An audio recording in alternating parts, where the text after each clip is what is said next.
Salut les espionnes! Salut les espions! On est toujours dans la suite de #TeamTime, donc notre étude sur 1 et 2 Timothée. Donc on poursuit notre étude sur le témoignage. Donc on a pu voir le témoignage intérieur au tout début des vidéos concernant la conscience pure, le fait de développer la foi, de marcher dans la vérité, etc. On a pu voir aussi le début du témoignage extérieur qui se manifestait dans le monde spirituel mais aussi dans le monde physique. On a pu voir qu'il y avait une différence entre le témoignage à l'extérieur et le témoignage qu'on a chez soi, donc dans notre maison. Donc même dans le monde physique, il y a différents témoignages. Il y a le témoignage dans la société et le témoignage au sein de sa propre maison. De même, dans le monde spirituel, il existe deux types de témoignages équivalents. Le témoignage dans le monde spirituel à l'extérieur, comme on l'a exprimé dans les lieux célestes, que Dieu manifestait sa gloire au travers de notre piété vis-à-vis des entités, des puissances, en leur montrant qu'il y a un peuple qui garde ses commandements. Donc il y a ce témoignage dans le monde extérieur spirituel, mais aussi un témoignage dans la maison de Dieu, qui est aussi un témoignage spirituel.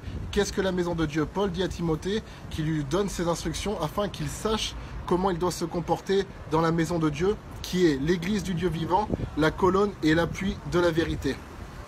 Donc la maison de Dieu, c'est l'endroit aussi où on doit exprimer un témoignage, où on doit avoir un comportement exemplaire, d'autant plus que n'importe quel endroit autre. Comment? Paul parle par exemple de comment se comporter envers les anciens. On a vu dans les témoignages précédents que dans la société, on doit avoir du respect pour les personnes plus vieilles que nous en âge. De la même manière, il y a des personnes qui nous ont précédés dans la chrétienté, dans la foi, qui sont plus vieilles que nous. Paul, à plusieurs reprises dans différentes lettres, cite certaines personnes en disant « ce sont les premiers à avoir cru ». Et on doit respecter. Il dit que ces personnes-là, par exemple, sont considérées parmi les apôtres. En l'occurrence, Priscille et Aquilas, qui sont considérés parmi les apôtres. Pourquoi? Parce qu'ils font partie des premiers qui ont cru.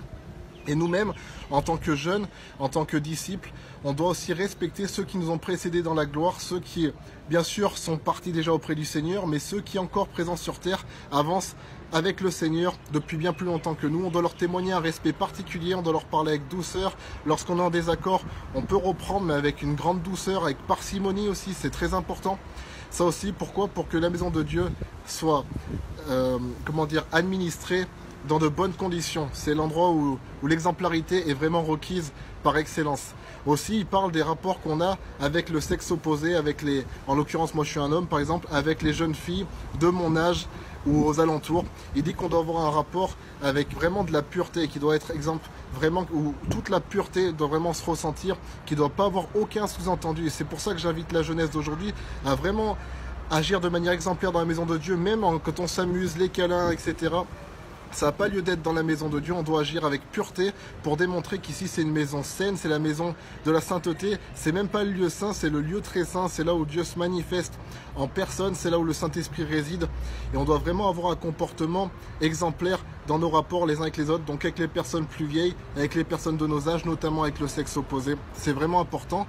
Et le deuxième point où on doit vraiment travailler, c'est le respect, encore une fois, des titres. On parlait du titre avec les parents. Mais il y a aussi un titre dans ceux qui sont nos pères dans la foi, dans ceux qui sont nos éducateurs, dans ceux qui nous prêchent l'évangile. Voilà, peu importe l'âge, par contre, Paul dit voilà, que personne ne méprise ta jeunesse, mais sois un exemple pour les croyants. On doit respecter le titre de prédicateur, de ceux qui prêchent l'évangile, de ceux qui s'occupent des églises de maison, des leaders de cellules, etc. Des pasteurs, des apôtres qui sont en visite. On doit vraiment avoir du respect. Aujourd'hui, on est une génération, on aime bien tirer sur les titres, mais je vais vous dire une chose, c'est un comportement anarchique qui est contraire au royaume de Dieu. Dieu dit, la parole dit, Dieu a établi les uns comme pasteurs, comme apôtres, comme prophètes, comme évangélistes, etc., etc. Donc il y a vraiment des titres que Dieu a donnés et ils doivent être respectés dans ce sens-là. Donc c'est vraiment ce qu'on vous encourage à faire, d'avoir du respect pour ces titres, de manifester toute la dimension du royaume aussi à ce niveau-là. Votre témoignage, l'Église a un témoignage en tant qu'entité, et ce témoignage de l'entité se fait par le témoignage de chaque individu en commun. Donc voilà, soyez bénis et comportez-vous comme il se doit dans l'Église de Dieu, et ça sera vraiment la manifestation de la gloire de Dieu, et Dieu pourra rétablir sa présence pleinement dans son temple, comme il désire le faire, à un niveau bien plus supérieur que celui que nous vivons actuellement et pouvons imaginer. Voilà, soyez bénis. Bye bye.